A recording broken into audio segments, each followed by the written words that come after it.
Late last night, at my direction, the United States Armed Forces conducted an extraordinary military operation in the capital of Venezuela. In the early morning hours of January 3rd, 2026, President Donald Trump successfully ran a CIA covert operation to capture Nicolás Maduro, the illegitimate dictator of Venezuela. The whole world is talking about this operation and people are shocked, but I want to give you 3 important insights about this operation that most people don't understand about CIA and Donald Trump's vision for the future of Venezuela. The first thing to understand is that without a doubt, this operation is going to be contested as potentially illegal.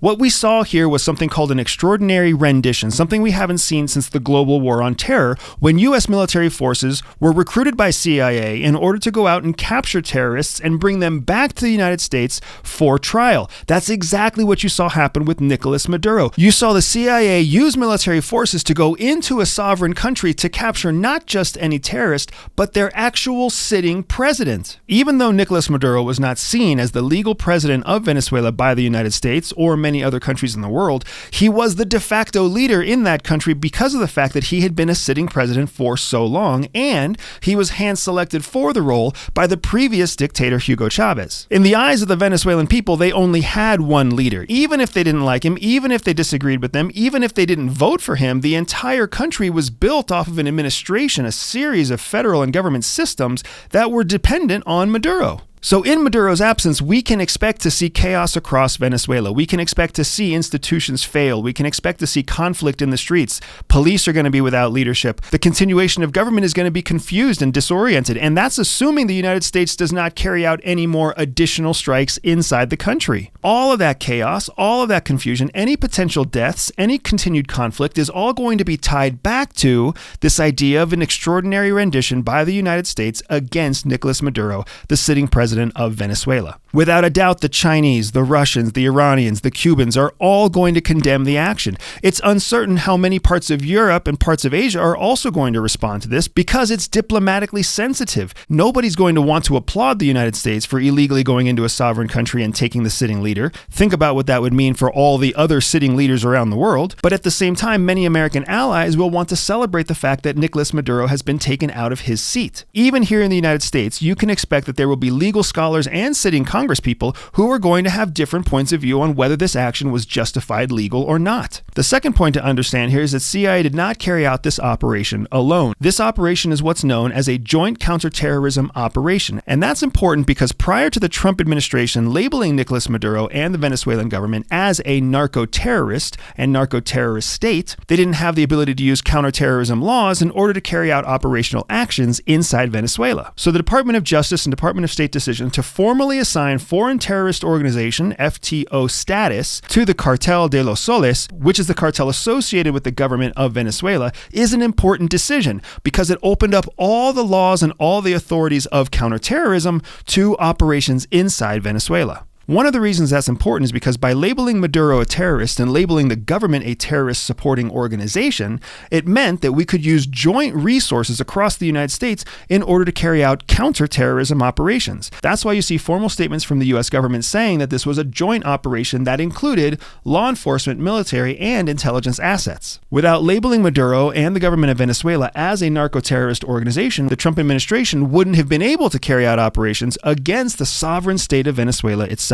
Another important thing to understand when it comes to these joint operations is something called authorities or titles. The U.S. military and CIA are governed by 2 different sets of titles. Title 10 for the U.S. military, Title 50 for the CIA. Title 10 grants the U.S. military the operational authority to carry out military operations of an overt nature against foreign threats. Title 50 grants the CIA the ability to carry out covert operations against foreign targets. That means the military has to operate under Title 10, overt military operations, and if the military is going to carry out anything that is covert, it has to operate under Title 50, which is controlled by the CIA. This is why CIA, in order to carry out their covert operations, pulls from the U.S. military elite services like Delta Force and Navy SEALs in order to carry out their most sensitive and most tactical military strikes. Very similar to the bin Laden compound raid in May of 2011, the raid on Maduro's compound in January of 2026 also included months of preparation and planning in advance of the actual strike.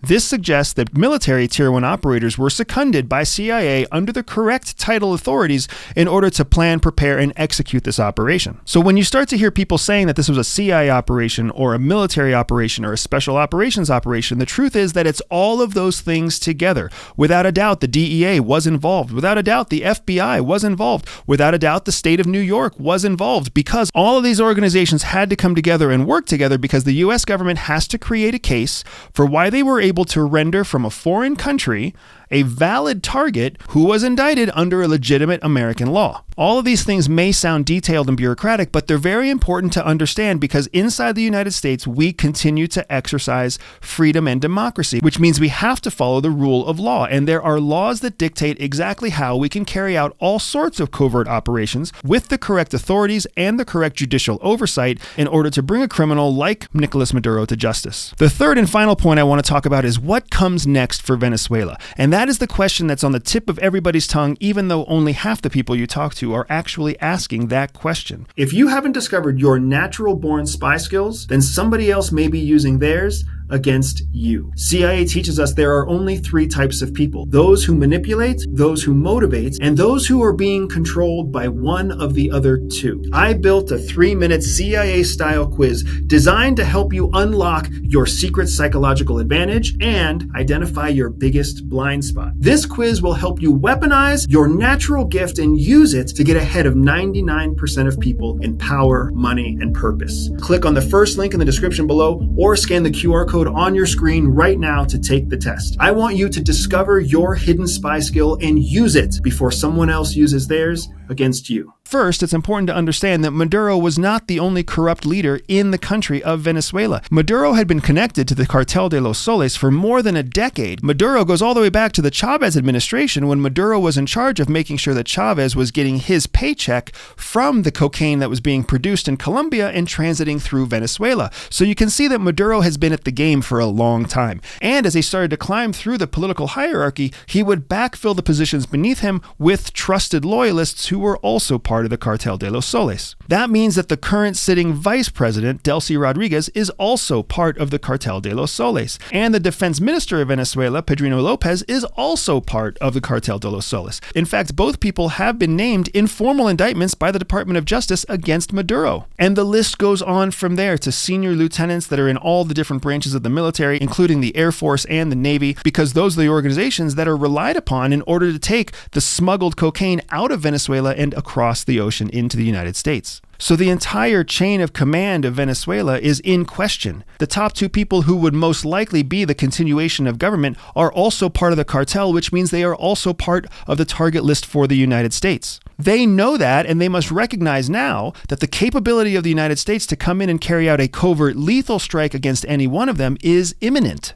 Many of the top leaders of the country could actually flee or be granted some sort of asylum by any of America's enemies, including Iran, China, Russia, or Cuba. In that vacuum of leadership, the question is, who will step up? Who will step up, considering the fact that the entire system of government in Venezuela has been built on the back of Chavez and Maduro, has been built on the back of supporting the Cartel de los Soles. The Donald Trump administration knows that without a doubt, this government is a house of cards waiting to collapse. And the Trump administration also recognizes that the best way to get the people of Venezuela to accept any kind of interim government is going to be to allow the current government to fail. So the Trump administration is very likely going to sit and watch as the economy and political foundation of Venezuela collapses. Very similar to what happened when the United States went in and took Manuel Noriega from Panama in 1989. Following that economic and political collapse of Venezuela, you'll very quickly see the United States step in to support an opposition government that's a transition government in Venezuela,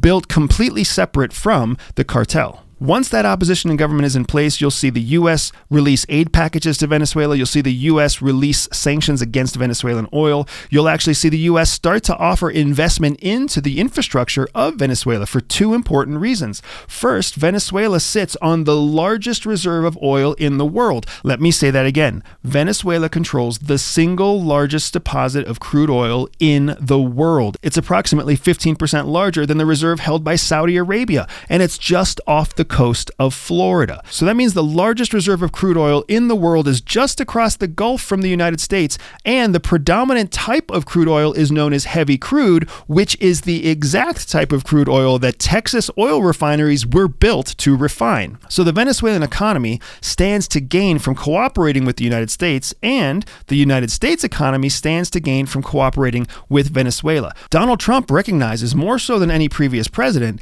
the economic benefit that stands for the United States by seeing a political change in Venezuela, because that Venezuelan oil could almost overnight start being refined by Texas refineries, which would massively decrease the price of oil and the price of energy across the United States, while simultaneously making us less dependent on Middle East oil. That means we can leave all the corruption, all the violence, all the scandal of the Middle East behind, and we can focus on sourcing our primary oil from Venezuela. The parallels between the 1989 capture of Manuel Noriega from Panama and the 2026 capture of Nicolás Maduro from Venezuela are powerful, which means that we can also predict that the transformation of Venezuela will be very similar to the transformation of Panama in the early 1990s. In the ensuing months and years immediately following the fall of Noriega, Panama suffered economically and politically. Their systems failed, their currency failed, many parts of their government failed. As I've already said, I expect the same thing to happen in Venezuela, especially in the first few months and even the first year after the loss of Maduro. However, in the first 3 years following the end of Manuel Noriega,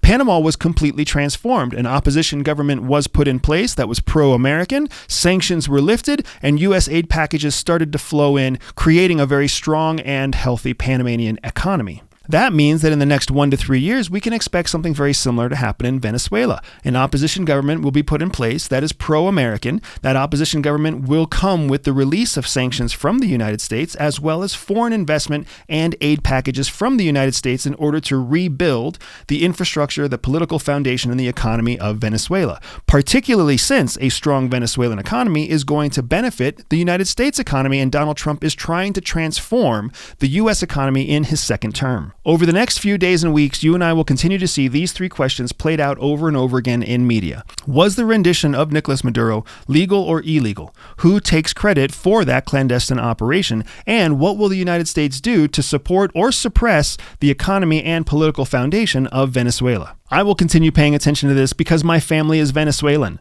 My wife was born in Venezuela. My father-in-law is a Venezuelan citizen. Many of our closest family members are all American citizens who were once Venezuelan immigrants. I am confident that the United States has better days ahead because of the capture of Nicolás Maduro. I am confident that the Venezuelan people have better days ahead because of the rendition of Nicolás Maduro. And whether or not we find that that rendition was legal or illegal, whether CIA or the Department of War takes credit for the rendition, whether or not the United States helps Venezuela or allows Venezuela to crumble, it's all irrelevant, because in the long run, we will see the American economy benefit from the improvements that will happen to the Venezuelan economy and the reduction of Venezuelan cooperation with America's closest enemies, China, Russia, Iran, and Cuba.